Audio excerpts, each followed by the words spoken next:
How do we stop the NIMBYs? Honest to God, NIMBYism seems like a failure of democracy. Economists at Wells Fargo are warning of a 1980s-style housing recession in the United States. Thoughts on... No. What do you do about, like, San Francisco and, like, the homeless and, like, drug shit going on there? I don't know. I don't know what the United States does with all the money that it collects in taxes. I truly do not understand. I'm not sure. We should get, like, a breakdown like they do in Canada. I guess. Oh, do you guys have that? I know they have that in the UK where, like, when you pay your taxes... that in Canada, yeah. If you pay it, you get, like, a breakdown of, like, where your all your money goes. Going. And that should happen in America. San Francisco's uniquely... Yeah, I don't know. I also wonder, like, what is the average population density of American major cities compared to European major cities? I'm curious about that as well. What would your posit be? Like, European cities are less dense than American ones? Yeah, except for, like, Paris and London. It feels like the density... But that's probably not true, actually, because of all the mixed zoning. I'm not sure, actually. It's just hard to imagine that, like I've spent so much time in Stockholm, and that city has as many people as, like, the Omaha metropolitan area. That's just, like, wild to me to imagine. That, like, that whole country is, like, 9 million people. But I'm not sure. I don't know. North America, the world region with the lowest density. Cities have, on average, 1,700 inhabitants per square kilometer, which is significantly lower than the second least densely populated region in Europe, where cities have close to 4,000 inhabitants per square kilometer. Huh. Is that just because we have so much lack of mixed zoning and so many, like, single family homes in America? I have I truly don't know. A lot of that, like, matters a lot where like where you break down the cities too.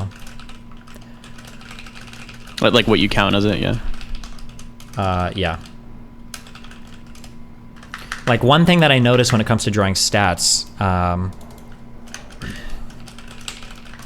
is that it really matters, like, where your cutoffs for everything are. Like, it's very annoying, like, how people aggregate stuff. So, like, for instance, I don't know if you've heard this number before, but there are more vacant houses in the United States than there are homeless people. You ever heard that before? Probably heard that, yeah. Yeah, it's true, but none of the vacancies are where any of the homeless people are. Yeah, they're not in, like, Miami. Yeah, the Los highest Angeles. concentrations of homeless people are with the lowest concentration of housing vacancies. So, like, that initial stat is actually, not only is it misleading, it's basically the opposite of what is the reality, which is where there are a lot of homeless people, housing vacancies are the lowest. So, like, there's a lot of, like, weird, like, data game stuff like that, and it just, like, drives me crazy. Yeah. In Montreal. What about it? Have you ever been there? Yes, it's a super beautiful 10 out city. of 10. Yeah. The churches, I went to that Saint, what's it called? Oh, it might be the Notre Dame. They might call it the Notre Dame there as well. They call it that, yeah. Yeah. The food scene is amazing. It's cheap. Holy shit. That's the place to go. Yeah. It just snows. Sort of gaming with stats has done so fucking much with market-related stuff. It's actually infuriating. Yeah, that's why I'm always careful when I see, like, different stats about, like, home ownership and wages. Like, when people say wage growth is XYZ, and it's like, okay, well, we probably really need to... Like, there are so many cohorts that you need to take in mind. When we say wage growth, we need to break it down by income level. Then you probably need to break it down even by industry. You might need to break it down by geography, because, like, there are so many different ways to look at stats, and you can give so many misleading or different takes based on the type of data aggregation you're looking at. Yeah. That's a good point, but are you saying even if there were more empty houses, that the homeless should be provided the homes that are empty? Well, no, but I mean, it would show there's some kind of issue that needs to be remedied, I guess. 40 hours of community service are required to graduate high schools in Ontario, both public and Catholic schools. Oh, cute. Yeah. Yeah. If I ever become a mayor, I'm starting an initiative where if you don't have a fucking job and you want a job, you can just come. We'll pay you, like, the minimum wage or whatever, and all you're gonna do is go around and pick up fucking trash. We'll have, like, a security person to go with you, and you can just go pick up fucking trash. I hate trash in these goddamn cities. Yeah. Have you ever heard of the plan where municipal governments buy up empty sky-rises / hotels / complexes and convert them to public housing? No, I haven't, but it sounds like a shitty plan. There's a huge misunderstanding that the problem is empty units that are kept empty by people that buy them. That's just not true. I haven't seen that be true anywhere. I think Canada made a huge push in Vancouver to, like, they made it illegal basically to have unoccupied units for long periods of time, and I think it brought, like, 27 different units back on the market. It was like a... Is it illegal, or is it... Or they highly tax it, basically. So they're highly like, taxing it, yeah. The reality is that, like, also, like, the obsession over, like, we need to construct more public housing or low-cost housing, none of that matters. You just need more housing, period. Even if you only exclusively built luxury units in a city, you would help literally everybody. It's just like hermit crabs. Yeah. We just need more housing, and any other workaround is a waste of time and stupid. How do we stop the NIMBYs? Honest to God, NIMBYism seems like a failure of democracy. I don't know how you can fix that, because you're incentivized as a voter to protect your property value. The best way to do that is to vote against expanding housing, and these are going to be your strongest voting bases, but you're hurting anybody that could come to the city. You're hurting people in the city, but you're only so that just seems like an externality, a problem that like democracy just can't solve. I don't know how you do it, other than like you have to be like authoritarian about it, basically. You ever looked into the Canadian, like Toronto, for example, like real estate shit? What? Have you ever looked into like the price of like Toronto real estate? Oh no, but I know in some in order areas to buy like a single family home, it's pretty much anywhere in fucking just Toronto, like the city. It's like at least $1 million. Yeah, that's not surprising at all. Yeah, it's insane. Did you ever visit me where I lived in Glendale? No, I never got there. Oh, yeah. It's so weird, like, having an apartment that you're renting for $3,000 a month, and you walk across the street, and there's just, like, rows and rows and rows of dilapidated, disgusting houses that all sell for $800,000 a piece minimum. Yeah. Like, yeah. It was weird being in Miami, in, like, Brickell, and you go 2 streets away, and then there's, like, the bridge. Yep. And then under the bridge, there's, like, 100, maybe 200 fucking homeless tents. It's just, like, Jesus Christ. I was thinking about the single-family, cheap-ass, disgusting home. Those do also exist. Bulldoze them and high-rise them. Glendale is not that bad. Come on. Wait, really? Could you eminent domain them, technically? Like, could the... I don't know how eminent domain works legally. I have no idea, so I can't say. It's just all of this is single family housing. Look at this dog shit. All of this. Look at all this dog shit. And these are dog shit houses. These houses are fucking disgusting.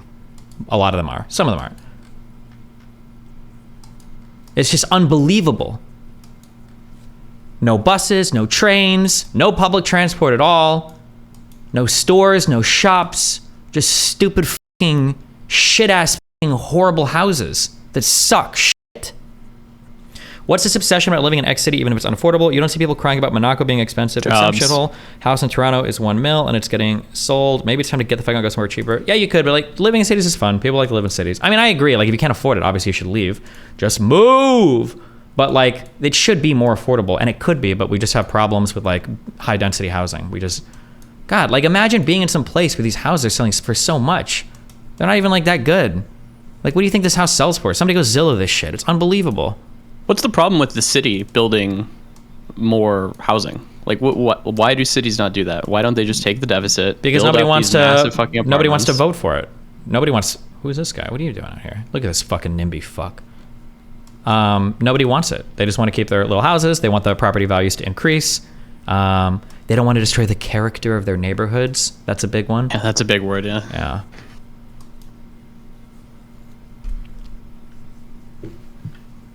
A NIMBY is not in my backyard. Means exactly what it sounds like. It's like you can go build that housing elsewhere, just not here. You saw the crazies that go to the city council meetings? You should call into some city council meetings, Steve. That's good content. Yeah. I used to call into my local radio shows because I would get triggered. This is back when I was a carpet cleaner. Yeah. I would call in because I would get triggered. You were one of the debaters, man. Are there any recordings of that? I don't know. They probably exist somewhere. You just gotta find them. I do know that the guy I used to argue with, Glenn? Tom Becca was the local radio guy, and then he got replaced by Jim. Was it Jim Baker? No, that was the 1990 U.S. Secretary. Oh God, who am I thinking of?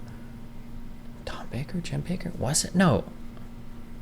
I don't remember his name, but I know he got fired from 1110 KFAB because he posted a picture of black people and called them monkeys. So who got the last laugh? Oh, Chris Baker, that's who it was. Abba in YouTube chat, good. Unlike Destiny, not everyone wants to see a bunch of generic, disgusting houses. Listen, okay, Abba and Pisco have joined forces to just try to trigger the out of me every time they type in chat, okay? I'm above it, okay? I'm above the influence. My DARE training prepared me. Thoughts on not enough housing being a blue city problem? I mean, isn't every city blue? Isn't every city what? Blue? Yeah, for the most part. Every city is blue because liberals flock to cities. I disagree. I think living in rural areas probably makes you more conservative, and living in cities probably makes you more liberal. I don't think liberals go to cities. Yeah, and everything. Just like the culture and lifestyle and everything of cities like lends itself to more liberal ideas, and the culture and lifestyle of like rural areas lends itself more to conservative ideas. The US real estate market has frozen up. We're seeing the lowest number of homes listed for sale in 40 years, controlling 4 at the time of year, and a collapse in housing affordability driven by the recent increase in interest rates. Housing affordability. What does 100 mean here? What are we measuring, I guess? I'm curious. Housing cost in 2006, it looks like 100% of baseline. Oh, okay. Driven by the recent increase in interest rates. In 2021, a home buyer with a 20% down payment and $2,500 a month to spend on their mortgage payment would have been able to buy a $758,000 home. That same mortgage payment today would only buy a $424,000 home. You would expect a $424,000. Historic federal funds rate, USA.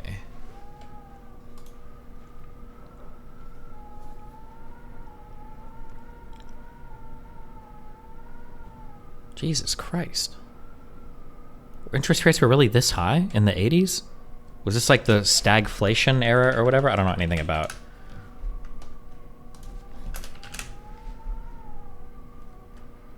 $1970s? Like, I don't know. God damn.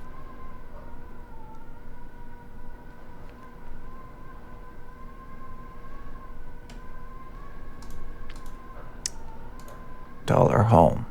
You would expect a decrease in affordability like this to hit house price. You would only buy a. How much home can you buy with a $2,500 monthly mortgage payment, assuming a 20% down payment and average 30-year mortgage rate? This graph should just like 1-to-1 correlate with the federal funds rate, right? Basically, higher the federal funds rate goes up, the more interest you're paying as a part of your loan. The more, that would be my guess on this chart, right? Am I wrong on that? There'd be nothing else factoring into this. I don't know why he doesn't address the poll. What are you talking about? We just looked at it. $424,000 home. Mortgage rates track more closely with longer dated bonds than federal funds rate. Why is that? You would expect a decrease in affordability like this to hit house prices, but US house prices are instead hovering. Wait. Hold on. I need to like fully pay attention to this, so I can't be clicking random links. What is this? Me, you know. And we were all just making small talk, and I made a joke that was actually quite funny about the topic we were talking about. And this big YouTuber, she laughed and took out her phone and tweeted it. She heard my joke and just casually went, "Oh, I'll have that," and it became her joke. And she just took it. People really liked the joke too, which felt kind of good, but not really. What are you gonna do, complain and start a massive public fight with someone extremely famous and get smashed into dust by thousands of fans? No thanks. And that was my Uber too. I paid money to have one of my jokes stolen by a multi-millionaire. When people hit a certain level of celebrity, H-Bomber standing up for DGG in spirit with this take. I don't understand. they start to think the world. Oh, is it about me stealing jokes? Okay. All right, sorry. Okay, I need to focus on this 100%. $1,000 home. You would expect a decrease in affordability like this to hit house prices, but US house prices are instead hovering near their all-time high. According to Redfin, a real estate firm, in 2012, in order to be able to afford to buy a median-priced home in the United States, home buyers needed to earn $45,000 per year. Median priced home in the United States. Today, they need to earn $115,000 per year to afford the median-priced home. That calculation is based on the idea that affordability means spending no more than 30% of your income on your monthly mortgage payment. So how can house prices be sitting near record highs with borrowing costs also near 20-year highs? If a $2,500 monthly payment used to buy you a $758,000 home just 2 years ago, and now it only buys you a $424,000 home, Has the average home buyer seen a huge increase in income such that they can afford a much higher mortgage payment today than 2 years ago? Or are they just willing to spend a much higher percentage of their income on housing than they were in the past? Sam Khater, Freddie Mac's chief economist, argues in a recent press release that house prices today are rising alongside mortgage rates, primarily due to low inventory. The headwinds, instead of affecting pricing, are causing both buyers and sellers to hold out for better circumstances. When we look at the data, we can see that homes in the United States aren't really transacting very much at all right now. Sales of existing homes have fallen more than 15% in the last year, to their lowest level in over a decade. Somebody said federal funds rates track better with short-term loaning and that bonds track better with mortgages. Am I wrong? I thought, isn't the federal fund rate the prime lending rate? So isn't it prime plus your credit? Or am I mixing numbers up here when it comes to taking out a mortgage? I thought it was federal funds rate plus whatever interest the bank needs to charge to make money.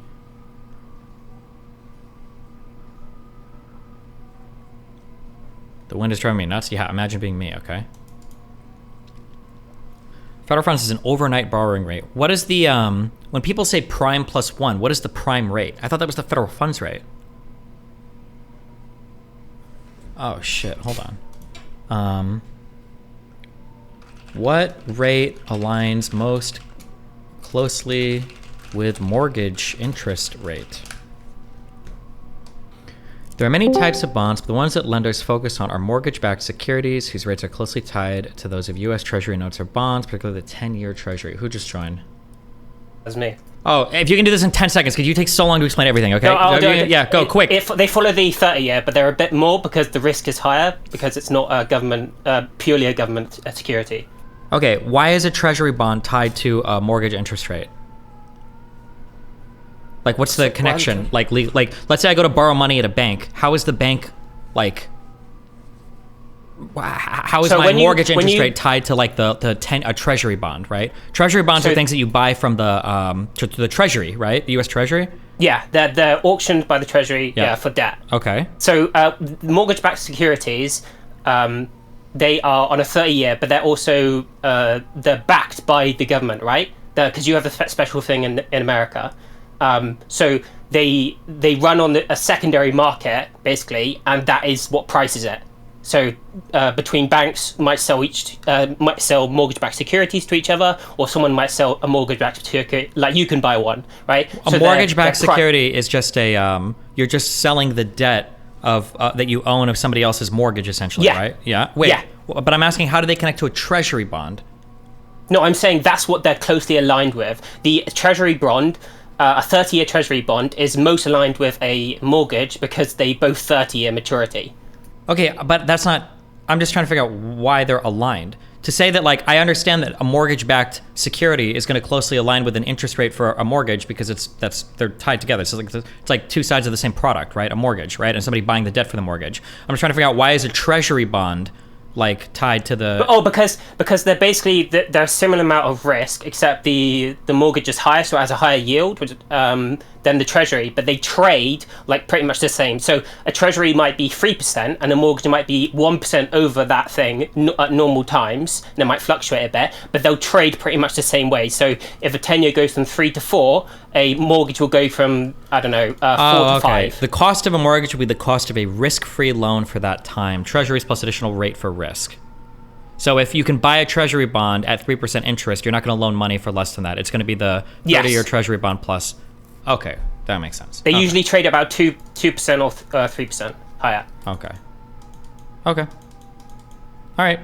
Love you. Economists at Wells Fargo are warning of a 1980s-style housing recession in the United States, while Morgan Stanley are saying that sustained high interest rates will just mean that very few transactions occur, as the drop in demand at these high prices is being offset by a collapse in supply. Now, while home prices do appear to have been resilient in the face of higher interest rates, that doesn't mean that the higher interest rates have had no economic impact. The frozen real estate market has hit home builders' confidence, meaning that they're building fewer homes and hiring fewer tradespeople due to the difficult business environment. Real estate agents will also be experiencing a hit to their earnings.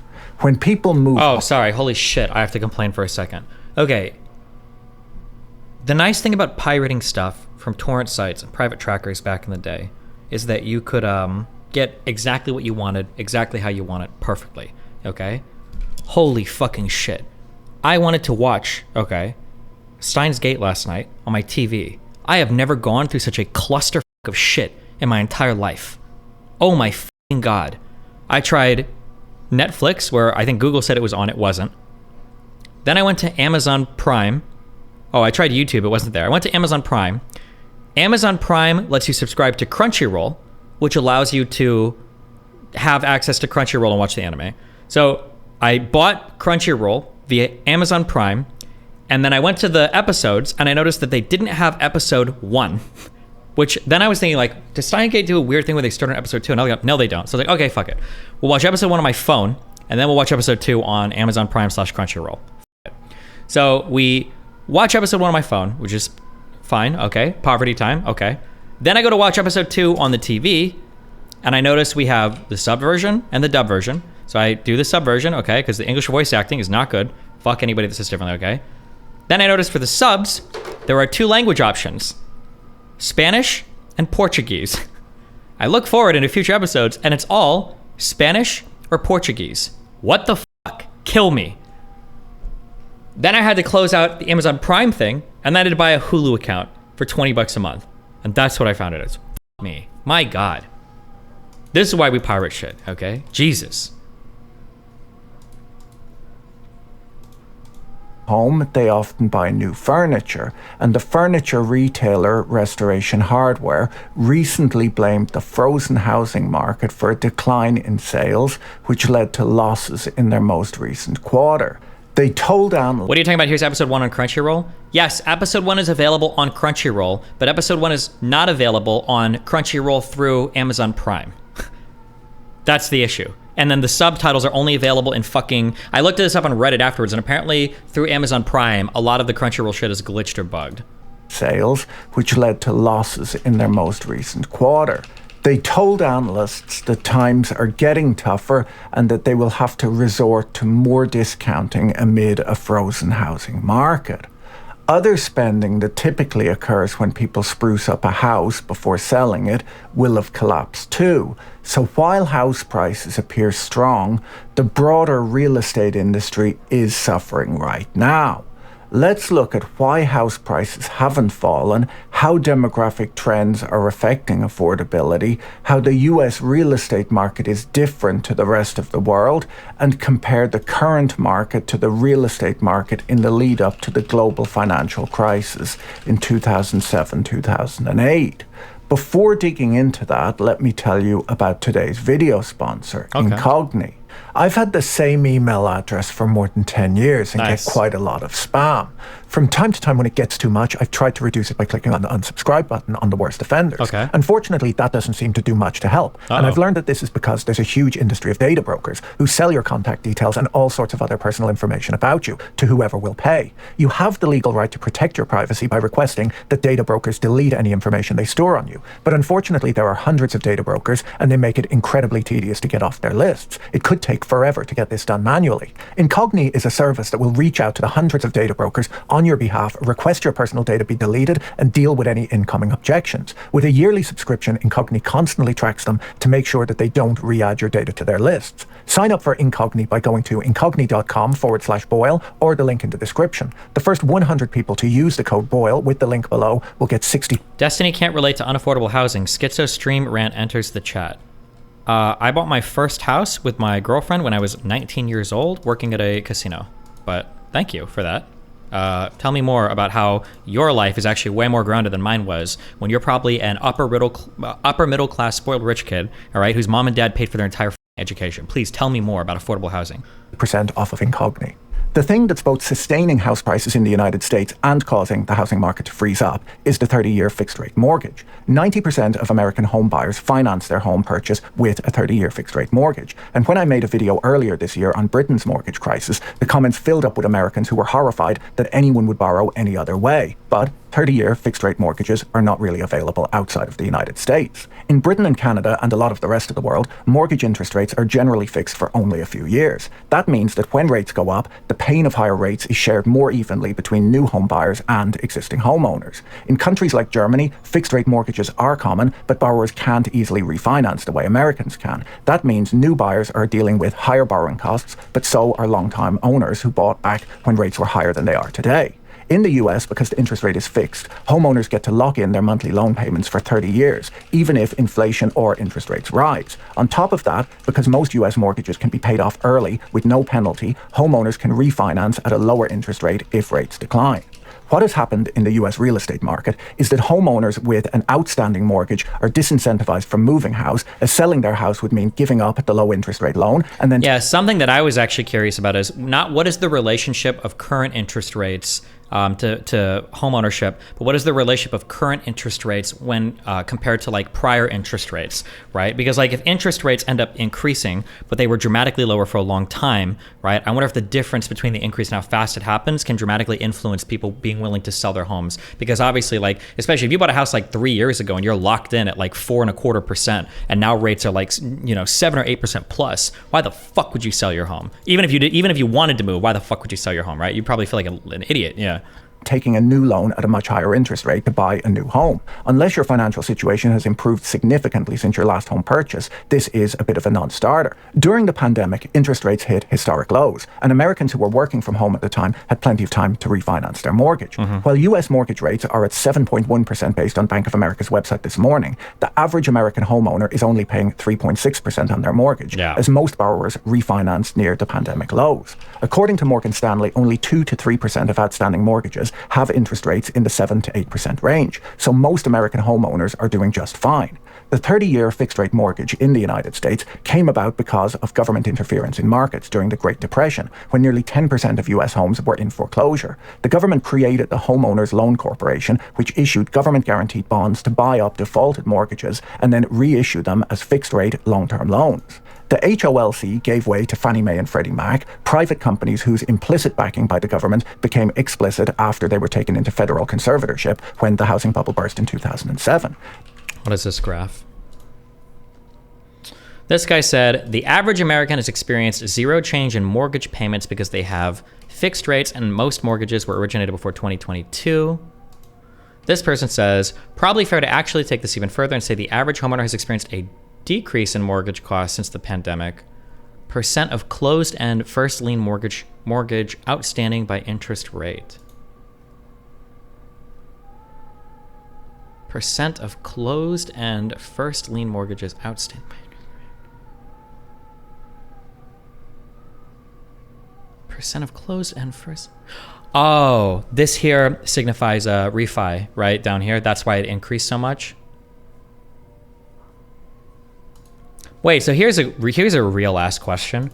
Why would rents increase in apartments if mortgage rates or apartment buildings were largely financed in an area during low interest rates? Is it just because they think the market can bear it, or are costs for running apartments increasing if they've held on to the loan for a long time? Well, actually, what determines landlords increasing or decreasing rents in apartment buildings?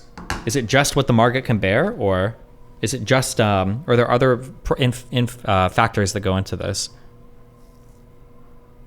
Other expenses like property tax have a big impact on rentals. Yeah, but are property taxes really dramatically fluctuating like that?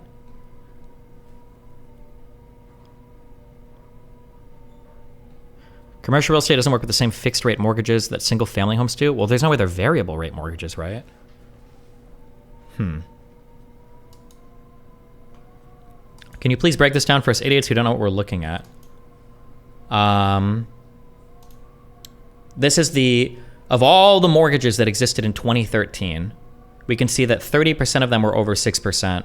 We can see that maybe 25% of them were 5 to 6%. We can see that like maybe 18% of them were 3 to 4%. As time goes on, and we'll look at 2023. In 2023, 20% of all outstanding mortgages were less than 3% interest rate. A very small percentage were over 6%. A small percentage were 5 to 6%, like that. Yeah, that's essentially what this is saying. I believe. What is the average interest rate on first lien mortgages? First lien meaning the first mortgage you have out, not like the second or third on investment property or something. I believe is what this means. Banks would likely be unwilling to lend the average American a large sum of money at a fixed rate over 30 years without some form of government guarantee. What all of this means is that existing homeowners in the United States don't feel the pain when mortgage rates go up, while new home buyers and construction firms do. The biggest problem for existing homeowners is that there's a strong disincentive in place to move house when interest rates rise. In the US, annual 30-year mortgage costs for new homes doubled to 50% of household median income when rates went up. A recent report from Goldman Sachs. Why don't people refinance during COVID, Destiny, when shit was at an all-time low? They did. That's the point of this graph, is apparently a lot of people did refinance during COVID, right here.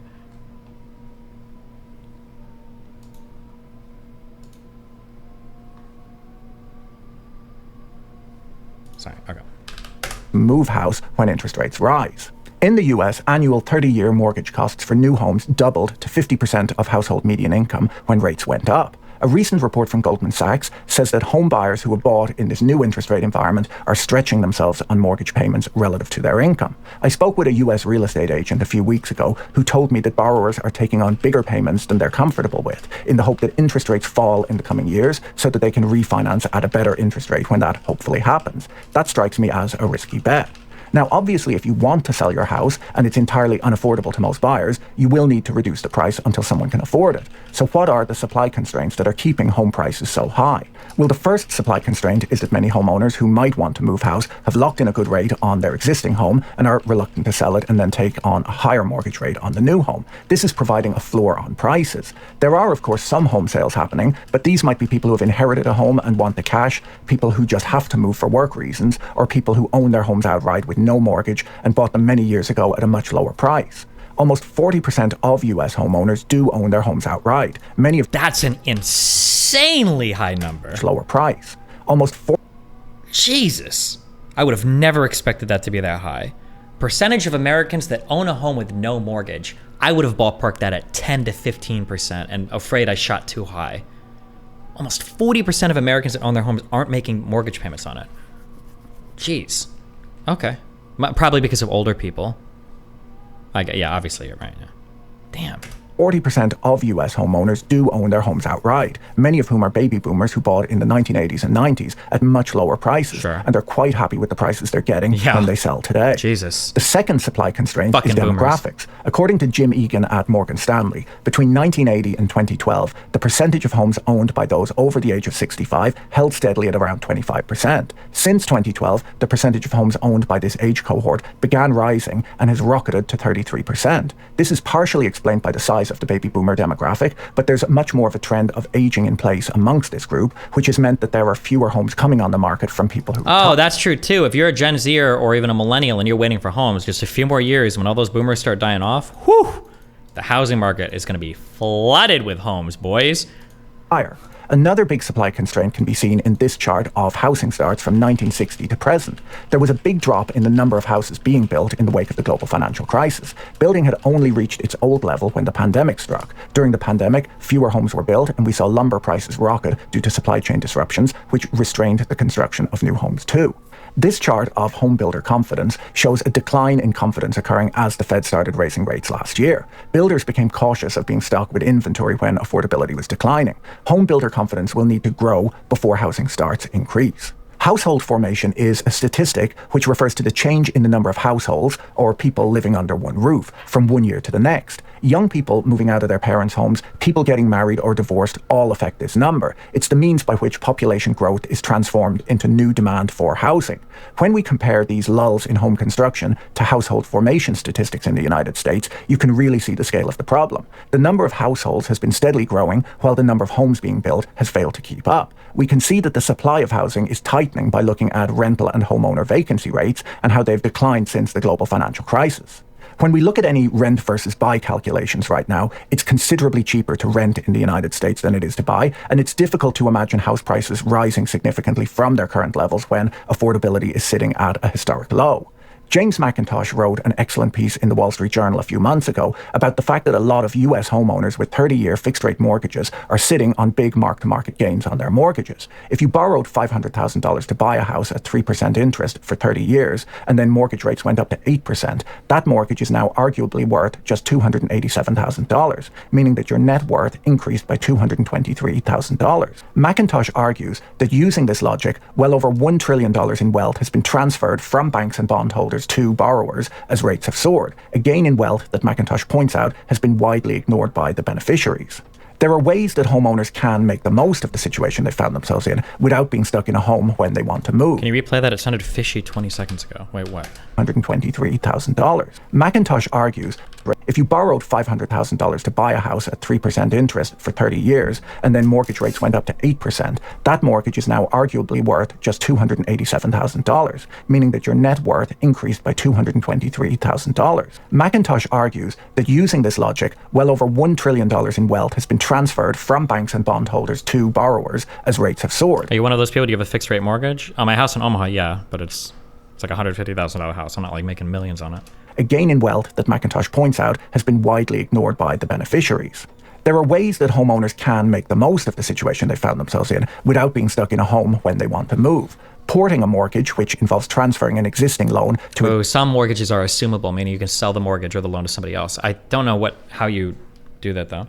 Is that a valid interpretation on net worth gain? I'm going to be honest, I don't fully understand what he's saying there. Is he saying that because of the interest rate, if you bought the home when it was low interest, now the interest rates are higher, you've effectively, I don't understand is he just talking about the overall increase in the cost of homes or something? Or I don't understand exactly what he's saying there. I'll try to listen to this one more time. I should understand this, hold on. It's the means by which population growth is transformed into new demand for housing. When we compare these lulls in home construction to household formation statistics in the United States, you can really see the scale of the problem. The number of households has been steadily growing, while the number of homes being built has failed to keep up. We can see that the supply of housing is tightening by looking at rental and homeowner vacancy rates and how they've declined since the global financial crisis.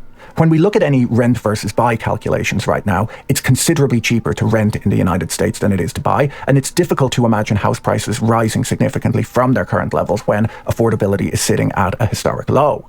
James McIntosh wrote an excellent piece in the Wall Street Journal a few months ago about the fact that a lot of US homeowners with 30-year fixed-rate mortgages are sitting on big mark-to-market gains on their mortgages. If you borrowed $500,000 to buy a house at 3% interest for 30 years, and then mortgage rates went up to 8%, that mortgage is now arguably worth just $287,000.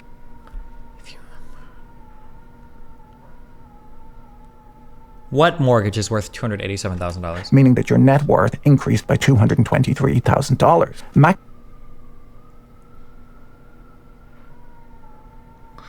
Is he trying to say that if interest rates go up, the amount of house that you're affording now is arguably like $250,000 more than the amount of house you'd be able to afford in a higher interest environment? So he's kind of saying that in a way that's like a net worth gain. That seems very hard to put your finger on. How would you realize that gain?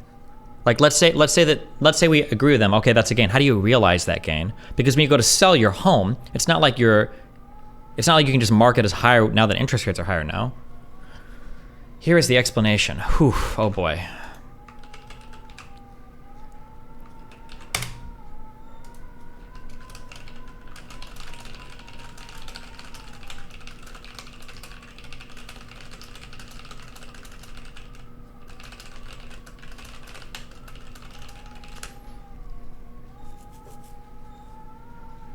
That's why I brought up transferable mortgages. Oh, mark to market. He said, oh, I think I understand that. No, do I not have a Wall Street Journal subscription? Does anybody know if I ever had one? Ugh. Hold on.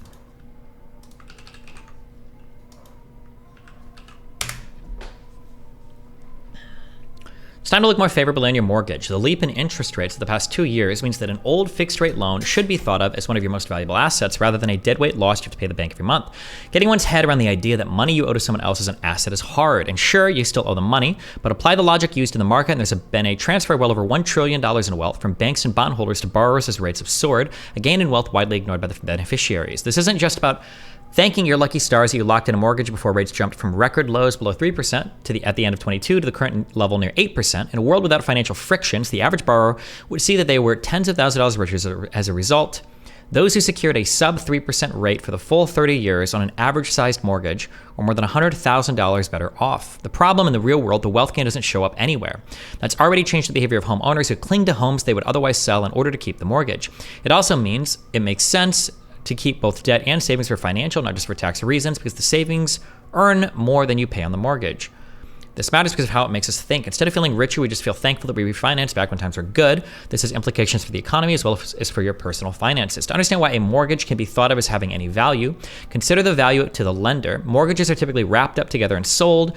Bonds are sold mainly via Fannie Mae and Freddie Mac to bondholders, and the value of those bonds has plunged as interest rates have increased. The worst affected issued early in 2021 are down 30% in price. The flip side of that fall in price is a gain for the borrower because the absolute dollar amount of the loan is unchanged, few noticed. Let's see if I can wrap my mind around this. So the idea would be, let's say that I'm selling an MBS, and it's and the average mortgage inside of this MBS is an MBS just represent one mortgage or several. Let's say that the average interest rate on this is 4%. If I wanted to sell this to somebody, and they're looking now at the treasury bonds, and the 10 or 30-year treasury bonds are paying like 8%, why the fuck would you ever buy this when you could just buy this and it's guaranteed? Is that why the price on these would decrease? Am I understanding that correctly?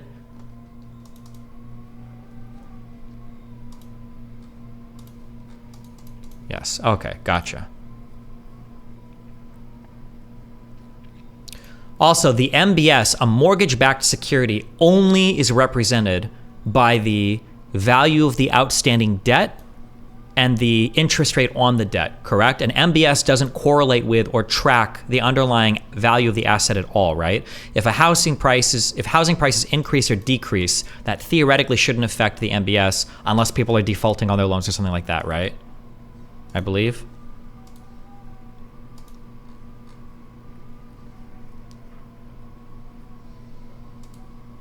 Okay. All right. Okay. So interesting to understand. Okay, so that means that the value of those bonds has plunged as interest rates have increased. The worst affected issued early in 2020 are down 30% in price. The flip side of that fall in price is a gain for the borrower. Notice the absolute dollar amount of the loan is unchanged if you notice. There's a standard way to think about finance, yet entirely alien to the homeowner. Companies have been able to record fair value changes in how much the bonds they issue are worth for more than a decade, since accounting standards shifted towards mark-to-market valuation of both assets and liabilities. When bond yields rise, a company could, in theory, buy back its low-rate bonds for a lower price, so it records a gain, and vice versa when yields fall. Okay. When bond yields rise, so they go up in percentage, a company could, in theory, buy back its low-rate bonds for a lower price, so it records a gain, and I don't think I understand this completely, but do this for households and they're rolling in money. The ICE BOFA, U.S. mortgage-backed securities, index fell almost a quarter from its peak in February 2021 to the low last month, although it has bounced back a bit. At their worst, mortgage bonds traded at a discount of about $1.5 trillion to their face value, meaning if they were bought back by borrowers at their current market price, households would get that amount as a profit or owe that much less. If homeowners marked their mortgages to market prices, there'd be two big implications. The first is that they would feel richer, so probably save less and spend more, which would support the economy. There's a well-known wealth effect that leads investors to save less when the values of their portfolios and homes rise, and the same would go for their mortgages. Saying as a society, we might feel... How can you mark to market your... How are you as a general homeowner, like, realizing a gain here? Is he going to go and say this in the next part of the video? I just don't understand how you would do this. Because secondary market bonds need to compete with higher interest rates, their market value falls to make up for the yield. Yeah, but like, can I buy an MBS that has my housing debt in it? Is that possible? Like, how do I get my hands on that? How do I realize that gain?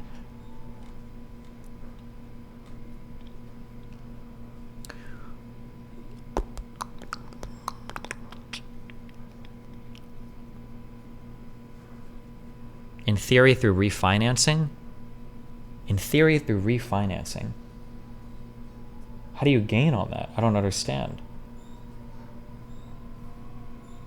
You'd have to sell your house alongside your mortgage, I would imagine, and people would put a premium on your house. That I could understand. To be fair to homeowners and understand basic principle. Okay. Interesting. Gotcha. Okay. McIntosh argues that using this logic, well over $1 trillion in wealth has been transferred from banks and bondholders to borrowers as rates have soared, a gain in wealth that McIntosh points out has been widely ignored by the beneficiaries. There are ways that homeowners can make the most of the situation they found themselves in without being stuck in a home when they want to move. Porting a mortgage, which involves transferring an existing loan to a different property, is somewhat common in Canada and the UK, but quite rare in the United States. Nonetheless, some US homeowners will have this feature in their loan and can take advantage of it if they want to move. An assumable mortgage is a type of home loan that allows home buyers to take over the existing mortgage terms from the seller. I don't know how common these are. Oh, he's about to say around how many percentage are assumable. 20% of active mortgages in the United States are part of government programs that make the loans assumable. Yeah, this because I only had this as an option under my FHA loan for my first house, so that's what I would have assumed. Is that it's like some special shit. Many mortgages that were extended through the Department of Veterans Affairs and Federal Housing Administration programs are assumable. If you have a mortgage like this on your home, it should make your home considerably more valuable, as the buyer can take over your 3% mortgage rather than borrowing money at 7% to buy a similar home to the one that you're selling. Not many homeowners are even aware that their mortgages contain this feature, so it might be worthwhile reading the document if you're thinking of selling. Mortgage rates generally track the rate on 10-year Treasury bonds. To compensate investors for the higher risk of mortgages, rates for fixed mortgages have historically been, on average, 1 to 2 percentage points higher than Treasury yields. As rates on 10-year Treasury bonds have risen since mid-2020, mortgage rates have risen as well, but since early last year, mortgage rates have risen much more than the 10-year Treasury rates, putting additional restraint on the housing market. Quantitative tightening, the Fed's process of reducing their balance sheet by in part allowing a runoff of its holdings of mortgage-backed securities, might be partially to blame for this widening spread. Since early last year, the spread between the average 30-year mortgage rate and the 10-year Treasury yield has doubled from the 150 basis point spread averaged historically to around 150 basis points is just 1.5%, right? So he's saying it's gone up 1.5 points increase. 300 basis points today. This spread can widen and narrow for a variety of reasons, but it's unusual for the spread to be this wide for this long. If the spread between 10-year yields and 30-year mortgage rates followed historical averages, mortgage rates would be approximately 5.5% right now, based on the current 3.97% 10-year Treasury yield. So is the situation today similar to the situation in the lead-up to the global financial crisis, which struck in 2007? Well, no. Not really. While some borrowers are stretching on their mortgage payments relative to their income, lending standards are much higher today than they were in the early 2000s. Today, the majority of Americans borrow 30-year fixed-rate mortgages, unlike the more exotic products which had become common in the lead-up to the financial crisis. Looking at borrower credit scores, loan-to-value ratios, and debt-to-income ratios, borrower risk is much lower than it was in the 2000s too.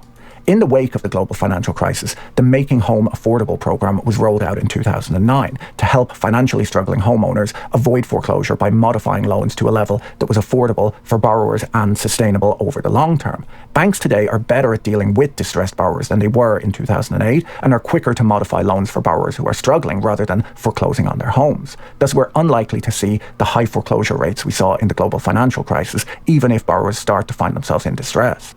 The housing sector is currently quite vulnerable to a downturn due to high valuations and low affordability. For housing markets to find their balance and for the current frozen market to thaw, affordability needs to normalise. There are a few ways that this could happen. One is that house prices could fall to levels where buyers can once again afford them. This could happen if home builders increase supply or if sellers who bought their homes many years ago come to the market, as these people are less tied to recent market pricing. Another way affordability could normalise is if interest rates decline. The Fed has already hinted that rate cuts are in the pipeline for next year. The third way that the situation could improve is if disposable income were to rise to keep up with the cost of housing. There's a chance that all three of these variables will contribute to improving affordability in the coming years. Historically, house price corrections in the United States take between 2.5 to 5.5 years to bottom based on the last three corrections. Let me know in the comment section if you're trying to buy or sell a home and how it's working out for you. I made a video a few months ago looking at what kind of home you get for $1 million around the world, and I revisited a few of those listings when making today's video and found that most had not sold and that the prices had reduced a little. If you found today's video interesting, you should watch my video on Britain's mortgage crisis next, where there are no 30-year fixed-rate mortgages available. Don't forget to check out our sponsor Incogni using the link in the video description, and see you in the next video. Bye. Why are the vibes so bad? Well, first, what is this? This is from a publication called City Journal. I don't know what they lean. I don't know who the writers are. Stephen Muran. Manhattan Institute and co-founder of Amberwave Partners and asset manager. Okay.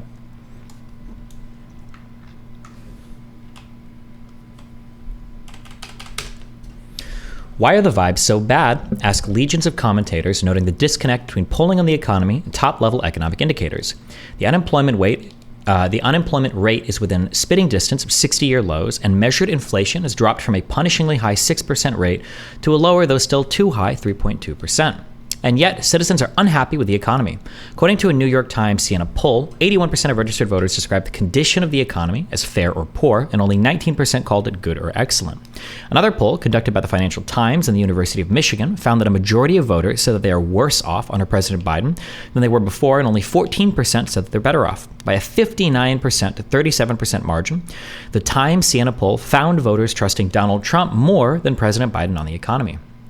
To reconcile voters' discontent with the economic data, we shouldn't consider the top-level employment and inflation indicators separately. Instead, we should combine them, and when we do, we observe workers' real, that is, after inflation wages, have declined significantly in recent years.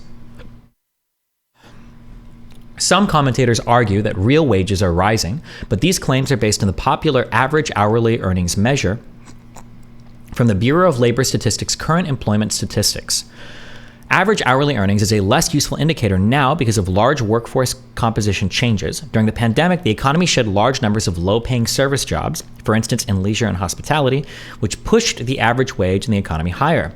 The average moved up because low-paying jobs dropped the BLS's sample, not because individuals experienced strong wage growth.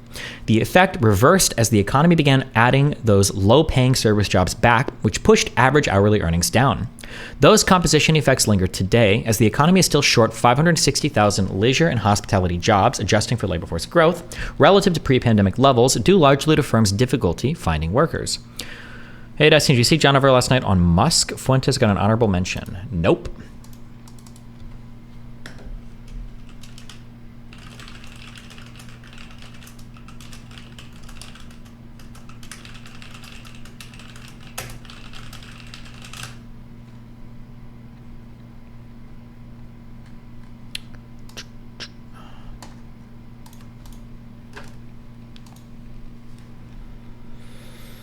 More recently, labor shortages have eased and firms have been adding back these workers. Given that leisure and hospitality wages are below those of all other major sectors tracked by BLS, these workers' return to the labor force has dragged down our average hourly earnings growth relative to other measures. Indeed, the leisure and hospitality industry has been responsible for over a fifth of all job growth in the last 12 months. Add one other fast-growing, lower-wage sector, government, and you're looking at 42% of all job growth in the last year. As labor shortages ease and the economy adds a greater share of low-wage positions back into the pool, average hourly earnings will continue to fall. To get a clearer picture of the economy, therefore, we need to adjust for the changing composition of the workforce and consider changes to wages in each type of job and industry. Fortunately, another BLS statistic, the National Compensation Survey's Employment Cost Index, does just this. According to ECI, inflation-adjusted wages have shrunk by 3.7% since the end of 2020, while real wages rose in response to falling energy prices last year. They have been roughly flat since. Worse, the drop in real wages erased all gains made in the late 2010s. Real wages today stand at 2015 levels, meaning Americans' paychecks don't go any further now than they did 8 years ago.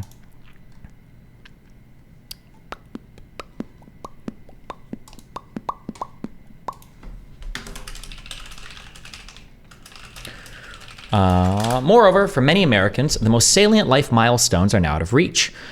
Profligate spending caused a dramatic rise in Treasury yields, sending mortgage interest rates near 8%. Car loan interest rates are even higher. Consumers may be pleased that gas prices are down, but that's little comfort if they must put off buying a home, having children, and other decisions commonly associated with pursuing the American dream. I'm just not convinced of this home buying thing. I don't think I've seen the data to support it.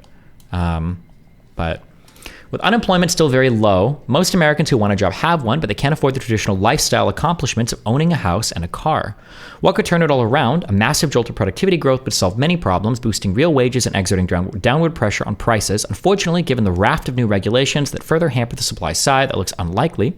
Artificial intelligence might deliver a productivity boom, but it's hard to predict or to project yet what that would look like. Barring a productivity surge or a further collapse in energy prices, real wages are likely to continue to languish and Americans to remain dissatisfied with the economy. I feel like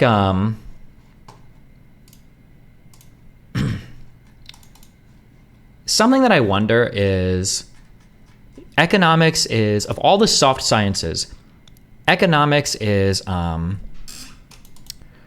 on. Listen, I understand that like you guys like to pretend that you're the everyman, okay? When probably 95% of you grew up way more spoiled and entitled than I did. So I know you all like to pretend that you're the everyman now because you're watching the stream, okay? But Raziel, everyone everywhere, housing market is rough right now. Destiny, I don't know, Dirterino. You know what else everybody was saying? That the housing market was perfect and awesome in 2007 and 2006. Like, I don't know what this is supposed to prove. Look at the amount of people that own homes. Look at the amount of people that are buying homes. Look at the amount of people that are like currently have paid their mortgage off. Like, these numbers seem about where they should be.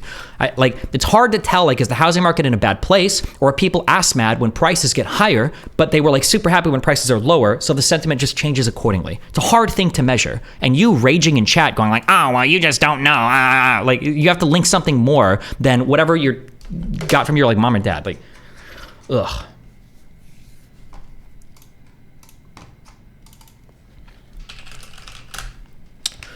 Do you feel like the housing market is better or worse than 5 years ago? Right now, it's probably one of the worst housing markets it's ever been. But it probably needs to be because we've just come off like one of the hottest housing markets since like 2006, 2007, right? One thing that I feel like would be interesting is economists try so hard to be real scientists, and they're very like centered on that. They want to be real scientists, so they do formulas and they retrofit and they do all these comparisons and blah blah blah blah blah. I wonder if they ever do economic studies that like go back to the real hardcore soft sciences, and they go back to the real soft sciences and they're like, let's do case studies. I wonder what it would be like for an economist to do like, we're going to do like 20 individual case studies of people living in Chicago and see what their spending looked like from 2010 to like 2023. I wonder if you would get more insightful information there rather than like, oh, here's the 73rd article that's going to take a different index and splice it out a different way and then compare a different cohort to a different period of time, comparing it to another, spending index. Like, I feel like there are so many articles where people fight over all these indexes. Like, well, if you look at the ECI and then you compare that to now let's actually look at the different types of sector growth that's happened. It's like, yeah, why not just like, I'm curious, do they ever do case studies in econ, or is that just like not a thing you do in economics? Is that like only other like sociological or softer sciences or whatever?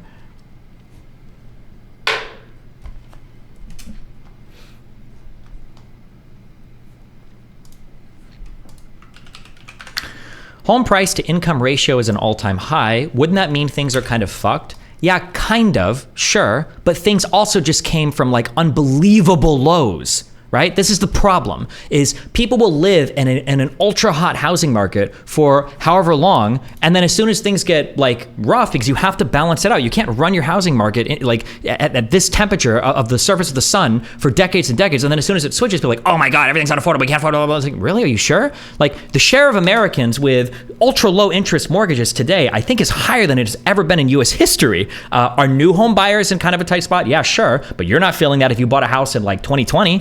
Yeah, these people are making bank, but like nobody even considers that. They don't even think about that, I guess. Yeah.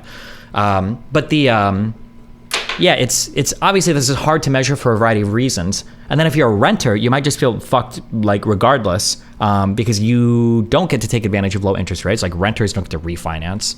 I don't know. It's a complicated. I don't understand how would case studies more accurately reflect nationwide trends than actual nationwide surveys. Surveys tell you nothing because people are retarded, and trends are hard to measure because sometimes when you stack too many cohorts together, you might miss like an important story, right? Like, let's say, I'm not even gonna draw this out. Let's say that you have 10 guys, and let's say that on average, they've fucked 2 partners each, and all of them are really happy. Then let's say next year, all of them have fucked 5 partners each, and now half of them are really mad. And you break it down, and you're like, okay, well, hold on average, you guys have fucked 5 partners. Why is it that now you're upset? Well, what if we break the numbers down even further, and we find out that like 5 guys fucked 10 people, and the other 5 guys still only fucked 2? Oh, this is where the upsettedness comes from, right? Sometimes doing these broad brush statistics and even breaking out different cohorts can tell you radically different stories depending on what you're looking for. And it feels like for the past like year, what economists have been trying to do is like figure out like what is the number What is the index? What is the, what part of the CPI, what part of the labor force, what part of the demographic market, what part of retirees, what generation? It's like, what level of education? It's just like this obsession with figuring out like, what do we need to measure? And I wonder sometimes it's like, if you just literally have, like, just go like look at a person's finance and compare it from like 10 years ago to now and do that with like, for like 20 people in a given city. I wonder if there would be some things that would pop up in their spending that might be really hard to find in data. That would be like an interesting thing to look at. Moldbug, you're permabanned. Don't ever come back, you fucking retard. There's not been very good data collection since 2008, and a lot of privacy laws in the government prevent us from breaking down cohorts the way we'd want to. Really?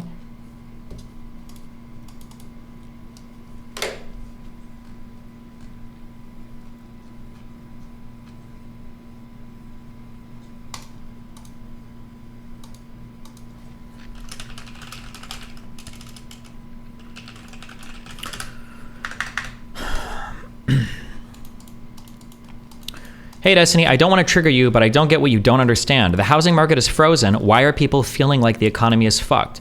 It doesn't make sense because it feels like the sentiment of all the people that won out on the huge housing gains over the past few years doesn't show up in the polling data. That's the difficult thing to find, right? Or why is it that when people are winning in the housing market, why does it not feel that way? But when the housing market takes a downturn, people definitely feel that. Like how do you reconcile for that? Or is there some other loss that's not being accounted for, or...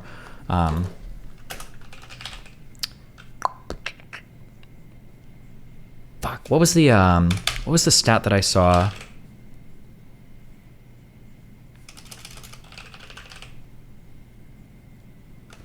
Oh, I'm not gonna be able to fucking find this. Oh, it was this. So this is like the percentage of closed and first lien mortgages outstanding by interest rate, right? So you can look and see like how many people refinanced in these low interest periods, and you see that like the amount of people with a mortgage where the interest rate is unfathomably low, incredibly low, right? Between less than 4% is like almost at 60% of American homeowners right now, right? Now, I don't know historically what these numbers look like, but this is insane. But like, this doesn't show up anywhere in the data. When you ask people, well, how is the housing market? How is the economy doing? Like, oh, it's fucking dog shit. Not for these people. Holy shit. Not for any of these guys, you know? But that doesn't show up, I guess, when you're gauging sentiment in housing markets. Yeah, I don't know.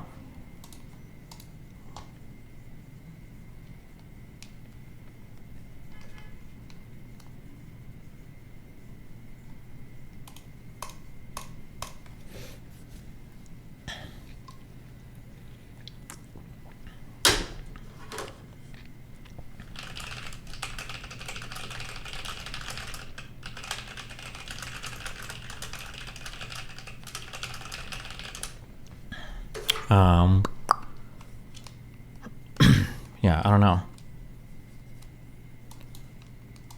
Maybe it's mainly renters that are complaining, because it wouldn't surprise me if average rent prices have outstripped even real wage growth pretty significantly in the past, probably in the past 5 or 10 years even. Yeah. But I don't know, again, that's also hard to say.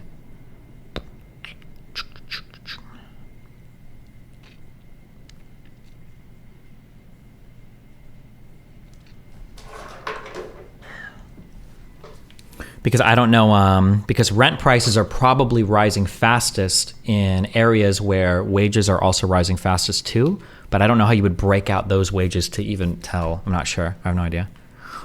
No clue.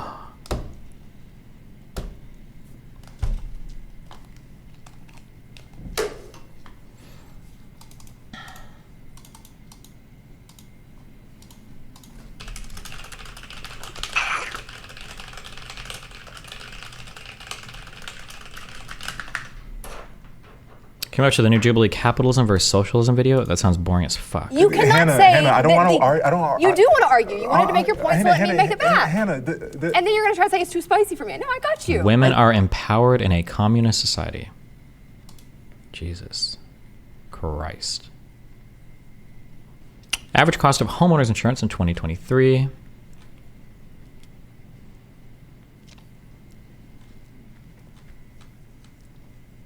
Is this supposed to show it increasing? Has it increased?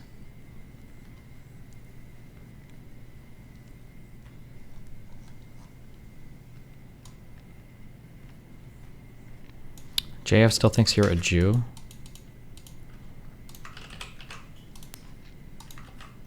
Why? Extreme destruction of his ego and heart. And he deserves it. He deserves every piece of it. But this is a destiny that, is a Jew. It is in the tradition of his people to kind of have a second shot at reproduction with a younger female. Jesus. God, that guy's so fucking weird. Did they catch him for murdering his wife yet? Did you see that Trump's rally where he said immigrants are poisoning the blood of America? I did not see it.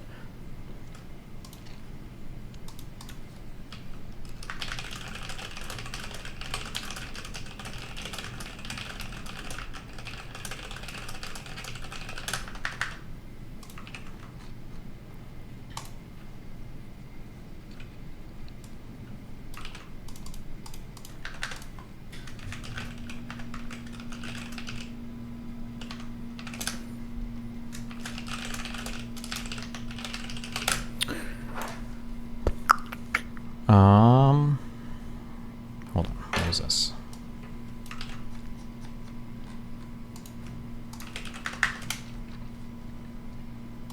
The recession is all vibes. I don't think it's satisfying to just say that like the entire recession is all vibes. That seems I know that somebody did that measurement of the like the sentiment and compared it to other countries, but there's got to be something that's being missed. That would be my assumption.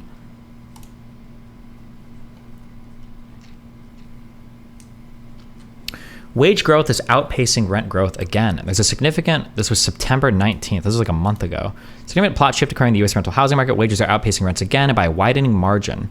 Like, I don't know, I'm starting to feel like these types of comparisons, like US apartment rent change, countrywide versus US wage growth, countrywide, I don't know if these are very satisfying. I don't know if these comparisons matter, because I feel like we might be missing like dramatically different stuff happening like within cities and outside cities. Like, I don't know if this is, I'm not sure.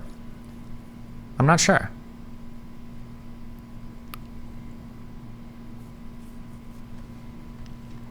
Also, these are year-over-year changes. I'm pretty sure if you integrated both of these functions, I'm pretty sure the orange one is still quite a bit bigger than the green one. That's what it looks like if I eyeball it.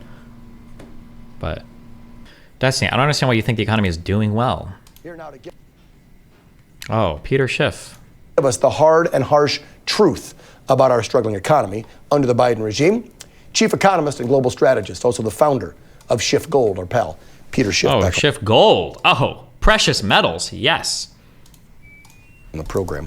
Peter, you have some inside scoop on those interest rates. It sounds like they might be dropping after the new year now. The Fed might bring them down, but tell us what's behind all this. Well, first of all, let me answer your question about how Americans are affording these higher prices. Yeah. And two ways. First, you mentioned a few million jobs that have actually been created during the Biden presidency. Well, those jobs went predominantly to people who already had jobs. Right. They're paying part-time jobs. Thank you. Is that true? I've never heard that before. The jobs went to people that already had jobs?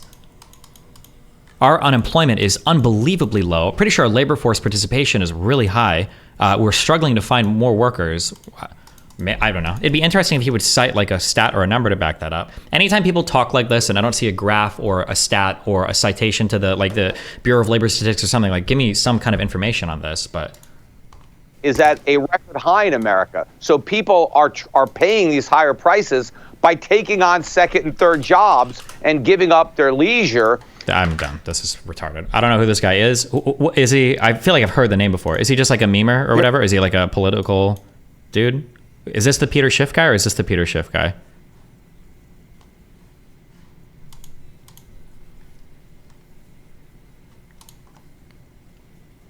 Weird lib gold standard dude.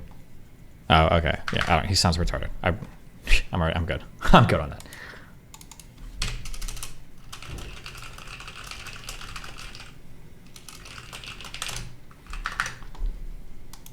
Remember, finance and economics are two totally different things, okay? Don't ever forget that. Knowing one barely gives you any insight on the other. Sometimes no insight on the other. Sometimes negative insight on the other. Shutting the rockets need to be taken into account, even if they haven't caused casualties. When talking about Israel, disproportionate response. No. Sorry if my super chats annoy you. Love you.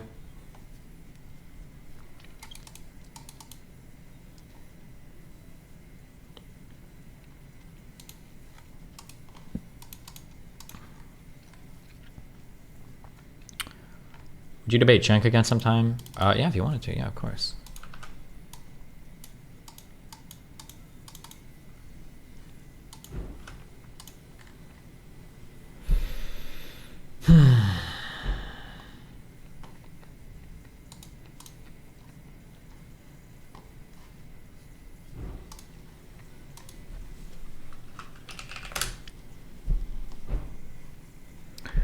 This is what he is talking about. Fact check. Biden misleads on job creation statistics.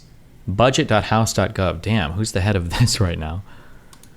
The May jobs report showed alarming signs in the labor market. The household survey data, the part of the jobs report data that looks at American workers, showed that 440,000 more Americans became unemployed, a sign that the labor market may be beginning to deteriorate in the face of raging inflation and skyrocketing interest rates. Is this a partisan... The language on this is kind of interesting. Also, wait, this is from June 2nd. President Biden released a statement in response to the May jobs figure, praising administration's so-called job creation numbers. Biden's White House tweeted that they may have added more jobs under his watch than any president has in a single 4-year term. This claim is misleading. Here's why. Recovery versus creation. Nearly 72% of all job gains since 2021 were simply jobs that were being recovered from the pandemic, not new job creation. In fact, when looking at today's economy compared to pre-pandemic levels, employment is only up by 3.7 million. On the other hand, prior to the pandemic, job creation under President Trump was 6.7 million. Okay. Labor force participation was stronger under Trump. The labor force participation rate remains 0.7%. Points lower under Biden. Labor force participation has to be factored, I believe, by age to get an accurate understanding of it, because labor force participation, I believe, includes all members of the adult economy, and as boomers age out of the economy, that labor force participation rate is going to look bad if you don't take into account the ages of the people there. My understanding is labor force participation, when you exclude like retired workers or whatever, which technically becomes the U3 at that point, kind of, I think. The labor force participation right now, I think, is pretty good. I think we actually, even taking into account, I think labor force participation rate might be higher right now. Even when you do take that into account, let me check. Participation rate.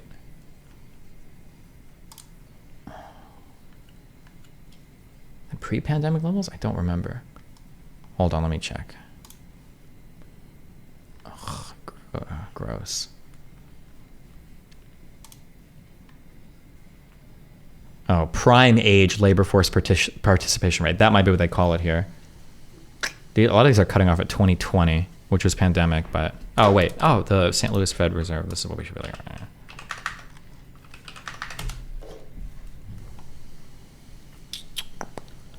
Oh, okay. So labor force participation rate broken down by 25 to 54 years old is about as high, I think, as it has been, basically. Yeah. So our labor force participation rate is good. Higher than it was under, let's see. Higher than it was under Trump, actually, I think. Yeah, yeah, except for maybe at the very, very end here. Yeah. So I think we're doing okay on that now.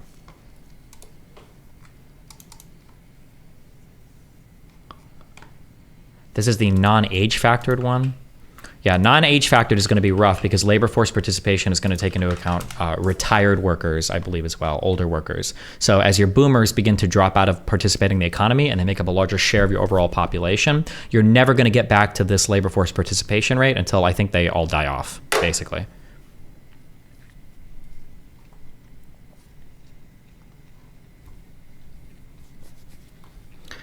You can ban me, but I have tunnels like Hamas, 18 different YouTube accounts left. Okay. I think by definition, labor force participation denominator is ages 18 to 65. Is that true? Labor force I thought that was not true. Let me check. I could be totally fucking wrong.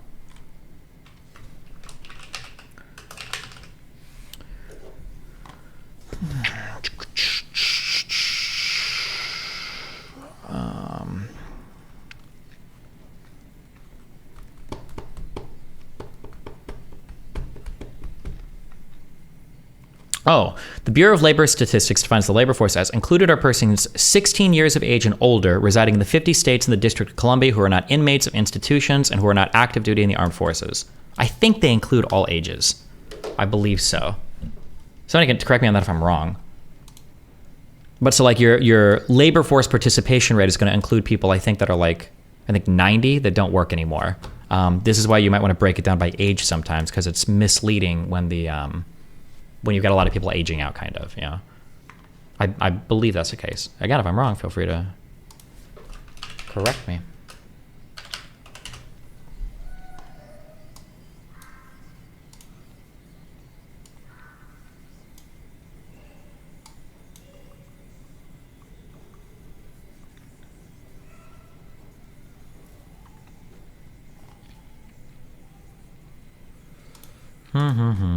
Where is Carontos?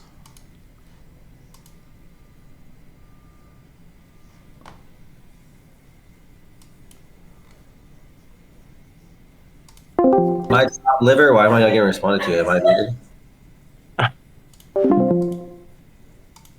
Wait, did I get dragged out? Excuse me, did somebody just drag me out of here?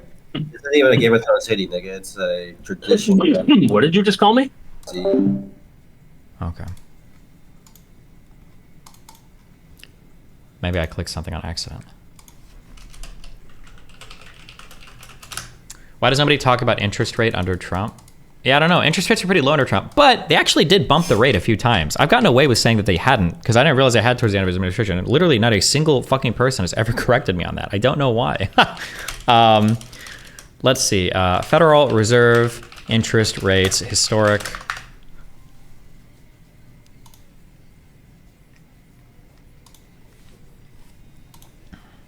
I guess that explains the, yeah, maybe they just don't care about, maybe they just don't care about interest rates. But they did start to bump them under Trump from 2016 to 2020, and then they started to lower them again. I don't know if this is in response to COVID, or I don't know why they started to lower again around here, but they were still running incredibly low. But I've gotten away with saying that like they were at zero for a long time and nobody's corrected me, but I don't know why.